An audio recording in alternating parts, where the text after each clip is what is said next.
Assalamualaikum warahmatullahi wabarakatuh. Nama saya Nur Ain Syafiqah binti Baharum dari kelas 1552F, dan kumpulan 11 ingin membentangkan konsep syaitan dalam menurut mitologi Sumaria, iaitu Enki.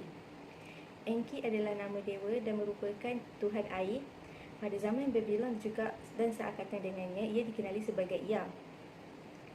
Enki ini merupakan salah satu 3 dewa, iaitu Dewa Anu, Dewa Enlil dan Dewa Enki dalam tamadun Sumaria ini, di mana Dewa Anu adalah dewa langit, Dewa Enlil adalah dewa seluruh alam, dan Enki adalah dewa air. Keinginan Enki adalah untuk memelihara manusia dan memihak kepada manusia. Enki ini merupakan anak kepada Dewa Anu, iaitu dewa langit di dalam mitologi ini. Enki ini telah digambarkan dewa yang paling tahan lama mengikut mitologi Sumaria dan tamadun lain seperti Akkadian dan Babylon dan selebihnya. Yang kedua, kepercayaan masyarakat Sumaria terhadap dewa selain Enki. Yang pertama adalah masyarakat Sumaria membina tamadun yang begitu canggih pada waktu itu dengan pelbagai sistem yang ditubuhkan seperti bahasa dan tulisan, bidang arkitek, astronomi dan matematik. Mereka juga percaya bahawa pada zaman dulu mereka mempunyai zaman di mana manusia dan dewa tinggal bersama. Manusia ini dianggap sebagai hamba dan mereka mempercayai apabila mereka menyembah sesebuah kota itu, dewa-dewi akan menjaga kota tersebut. Tuhan ini, selain daripada itu, mereka juga sembah banyak Tuhan yang mempunyai ciri-ciri manusia. Tuhan ini mempunyai keburukan dan kebaikan yang tersendiri. Tuhan utama dalam tamadun dan masyarakat Sumaria adalah 3 Tuhan, iaitu 3 dewa, iaitu Anu, Enlil dan juga Enki. Masyarakat Sumaria ini tidak menyembah raja, akan tetapi mereka menganggap raja ini adalah wakil Tuhan di dunia. Bagaimana masyarakat Sumaria ini mempercayai dewa adalah menurut kepercayaan Sumaria, pada fasa permulaan tamadun ini berlaku, mereka beranggapan bahawa para dewa-dewi yang berupa manusia ini telah memerintah bumi. Apabila tiba sahaja para dewa-dewi ini ke bumi, mereka telah menggali mineral dan tanah untuk memastikan kawasan yang mereka gali berpenghuni apabila mereka selesai melakukan kerja. Akan tetapi hari demi hari para dewa-dewi mula bosan akan pekerjaan yang dilakukan oleh mereka. Jadi Enki bercadang untuk mencipta manusia bagi menguruskan tugas dewa. Dari segi kata lain adalah mengambil alih tugasan tersebut. Terdapat tablet yang dijumpai dalam kajian ini telah berkata, when the gods like men bore the work and suffer the toll, the toil of the gods was great, the work heavy, the distress much. Maka dengan cadangan untuk penciptaan manusia ini, para dewa telah bersetuju dan Enki berjaya mencipta manusia. Penciptaan ini dibantu oleh anak perempuannya Ninki, akan tetapi ia memerlukan pengorbanan seorang dewa, di mana darah dan tubuhnya diuli dan dicampur dengan tanah liat. Apabila Enki telah berjaya mencipta manusia ini, dia tidak berpuas hati kerana manusia yang dicipta olehnya tidak mempunyai sistem pembiakan, bermakna manusia yang tidak sempurna yang diciptanya. Maka dia mengubah suai tanpa persetujuan para dewa. Apabila perubahsuaian itu selesai, dia telah memberi nama manusia tersebut adalah Adapa. Siapakah Enki? Seperti yang kita ketahui, Enki adalah dewa air dan juga anak kepada Anu di dalam syurga. Akan tetapi ia telah diturunkan ke bumi kerana telah dimurka oleh ayahnya sendiri, Anu dan pasangannya. Selain itu juga, Enki ini dikenali sebagai Enki Ea dengan Ninsiku yang memberi maksud dewa kebijaksanaan, dan digambarkan seperti seorang lelaki berjanggut yang memakai topi tanduk dan jubah panjang. Ia juga digambarkan juga mempunyai aliran air yang berada dari bahu dia yang membawa maksud Tuhan bumi dan simbolnya adalah ikan dan kambing yang mewakili kesuburan. Aliran ini ditafsirkan sebagai Sungai Tigris dan Euphrates. Ia muncul pada dinasti awal 3A pada sekitar 2600 dan sehingga 2350 sebelum Masihi. Ia juga mempunyai banyak gelaran dan nama mengikut tamadun. Siapakah Enki? Seperti yang kita ketahui, Enki adalah dewa air dan juga anak kepada Anu di dalam syurga. Akan tetapi ia telah diturunkan ke bumi kerana telah dimurka oleh ayahnya sendiri, Anu dan pasangannya.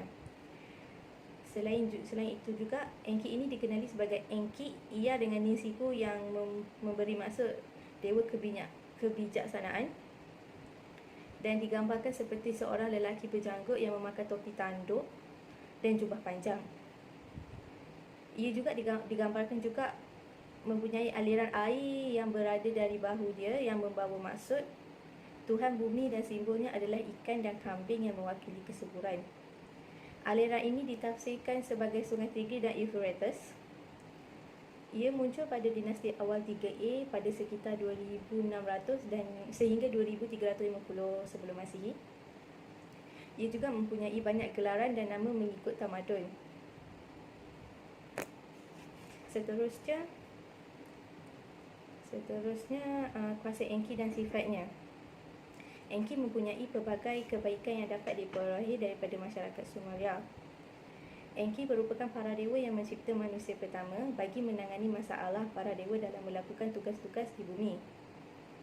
Manusia yang dibina dibuat daripada tanah liat hasil daripada pengorbanan salah seorang dewa yang dibunuh. Ketidakpuasan Enki akan penciptaan pertama dia mempunyai kuasa untuk mengubah suai semula manusia pertama yang diciptanya tersebut tanpa persetujuan para dewa. Enki juga sentiasa menolong manusia dan mencari jalan penyelesaian di saat manusia memerlukan pertolongan, kerana Enki ini merupakan dewa yang bijaksana dalam melakukan sesuatu perkara. Seterusnya adalah Atrahasis dan kesan kepada manusia. Cubaan serangan yang dilakukan oleh Dewa Enlil dapat digagalkan oleh Dewa Enki. Jadi Enlil marah kerana tindakan Enki kerana manusia semakin bertambah. Sebelum itu Enki kan telah mengubah suai manusia tanpa persetujuan ini. Ini membuatkan Enlil marah dan menjadikan manusia ini adalah sebagai musuh dia. Sebab itu dia ingin membunuh manusia dan cuba serang untuk menghapuskan bilangan manusia di bumi ini.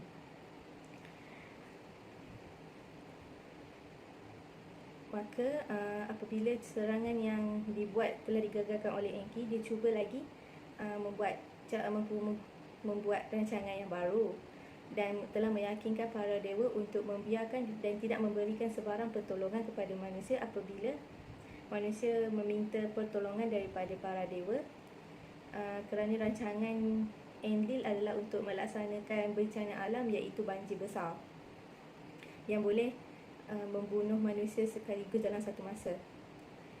Apabila Enki mendapat tahu rancangan abangnya iaitu Enlil, Enki tidak mempunyai kuasa untuk menghalangnya sehingga ia turun ke bumi dan menemui seorang lelaki yang jujur yang diberi nama Atrahasis. Enki telah menyuruh lelaki tersebut untuk membina sebuah bahtera dan memasukkan dua jenis binatang di dalam bahtera yang dibina olehnya. Maka Atrahasis telah menyelesaikan misi tersebut dan ketika banjir besar itu berlaku, kebanyakan daripada umat manusia menyeru meminta pertolongan dari para dewa, tetapi tiada seorang pun para dewa itu menolong manusia kerana diorang telah bersetuju dengan Enlil untuk tidak memberi sebarang pertolongan. Maka para dewa hanya mampu berkabung sambil tengok dari langit bencana yang telah menghapuskan bilangan manusia tersebut. Apabila banjir mula surut, bahtera yang dibina oleh Atrahasis berhenti dan Dewa Enki telah berbisik kepadanya bahawa sudah tiba untuk lelaki tersebut keluar dari bahtera dan mengorbankan kepada para dewa. Enki telah memberi cadangan baru di mana para dewa akan mencipta makhluk atau umat manusia yang kurang subur seperti sebagai contoh, wanita adalah menghasilkan zurat. Jadi wanita yang mengandung dan melahirkan bayi tersebut akan dibawa lari oleh iblis. Selain daripada itu juga,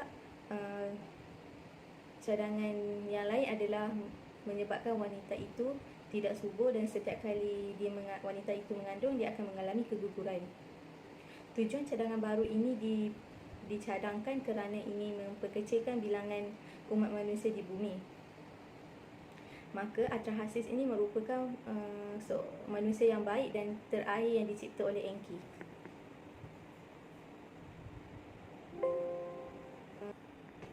Seterusnya adalah Enki sebagai pencetus kematian manusia, di mana salah satu fungsi terpenting Enki dalam mitologi Sumeria ini adalah tidak diragukan kerana Enki telah mencipta manusia pada fasa permulaannya. Dalam mitos-mitos dari masyarakat Sumeria sebelum ini, seluruh ciptaan makhluk-makhluk baru ini terjadi melalui persetujuan Ibu Dewi yang menambahkan lagi motif pembuatan lelaki dengan menggunakan tanah liat.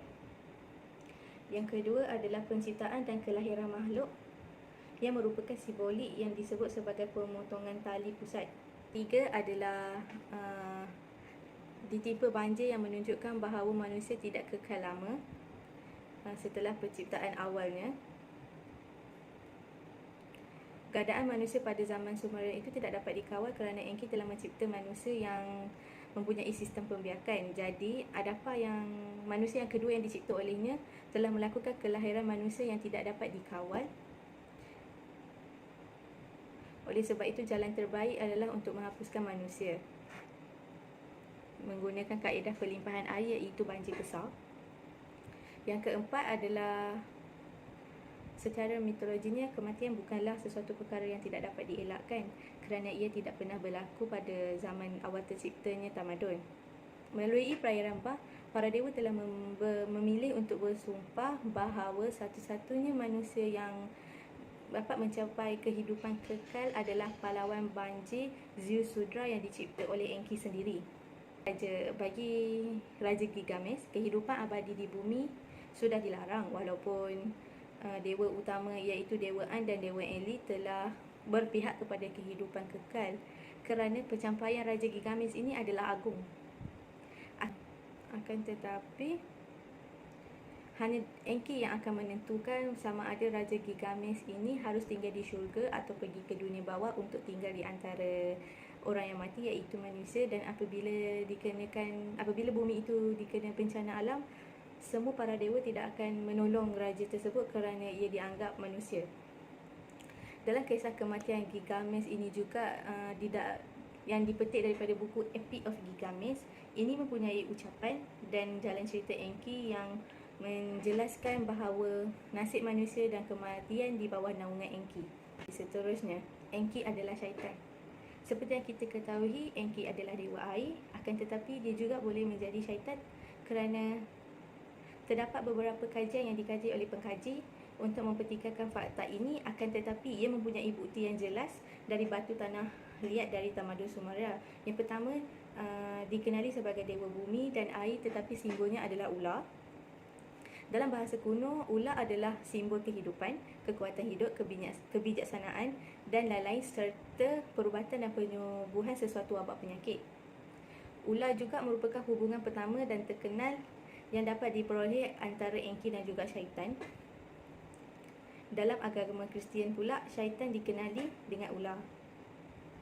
Ular ini juga dapat dikaitkan dengan kejahatan oleh kerana ia adalah simbol pengetahuan dan kekuatan hidup. Enki ini dilambangkan ular di mana ia pergi kepada manusia yang telah diciptakan, dan menurut teks Sumeria kuno, iaitu Tablet of Lord Enki, telah dikatakan bahawa Enki telah meyakinkan umat manusia untuk memakan pohon kehidupan yang merupakan simbol jiwa, dan pohon tersebut memberi umat manusia kemampuan untuk memajukan jiwa dan menjadi seperti para dewa.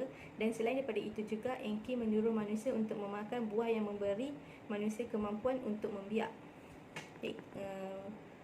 contohnya kesuburan. Okey, seterusnya adalah Kristian telah mengambil kisah Taman Eden untuk menunjukkan dari mana ular datang kepada manusia dan membuat manusia makan buah dari pohon. Pengetahuan hanya untuk ubah beberapa perincian daripada manusia. Oleh itu, ia jelas mengatakan bahawa Enki ini adalah dewa pada tamadun Sumeria yang kemudian dikenali sebagai syaitan ketika Kristian muncul. Okey, seterusnya kesimpulan yang dapat ini seperti kita ketahui, dewa ini adalah dewa air dan juga syaitan apabila agama Kristian telah muncul pada ketika itu. Kesimpulan daripada kajian ini ialah Enki mempunyai sifat yang baik kerana dia mampu menolong umat manusia ketika manusia mengalami kesusahan dan keresahan di mana bumi kena bencana alam. Dan mengikut teks Sumeria juga yang dijumpai oleh pengkaji, terdapat banyak cerita yang ditulis di dalam teks tersebut seperti diperkatakan Enki boleh memusnahkan manusia dalam sekelip mata untuk mengurangkan pembiakan yang dibuat oleh manusia. Selain itu juga agama Kristian berbeza dengan perspektif masyarakat Sumeria di mana mereka menganggap Enki ini adalah Tuhan, tetapi di dalam agama Kristian pula mereka menganggap Enki ini adalah syaitan dan ular, di mana ular ini adalah syaitan yang bertujuan untuk menyesatkan manusia. Maka berakhirlah pembentangan saya. Sekian, terima kasih.